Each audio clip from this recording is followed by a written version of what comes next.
ಶ್ಲೋಕ ಏನ ಬಂಧೋ ಬಲಿರಾಜ. ಏನ ಬಂಧೋ ಬಲಿರಾಜ ದಾನವೇಂದ್ರೋ ಮಹಾಬಲಃ ತೇನ ತ್ವಾಮಾನುಬಧ್ನಾಮಿ ರಕ್ಷೆ ಮಾನವ ಮಾಮವ. 11ನೇ ಶ್ಲೋಕ ಆದಿದೇವ. ಆದಿದೇವ ನಮಸ್ತುಭ್ಯಂ ಪ್ರಸಿದ್ಧ ಮಮ ಭಾಸ್ಕರ ದಿವಾಕರ ನಮಸ್ತುಭ್ಯಂ ಪ್ರಭಾಕರ ನಮೋಸ್ತುತೆ. 12ನೇಯದು ಆಧೌ ಪಾಂಡವಧಾರ್ತರಾಷ್ಟ್ರಜನನಂ.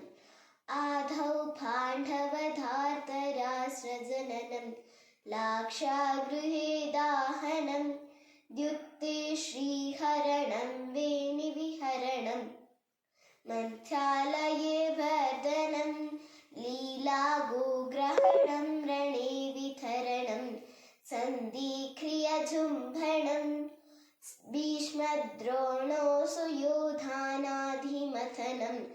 ಏತ್ನಂ ಮಹಾಭಾರತಂ. ಧನ್ಯವಾದಗಳು.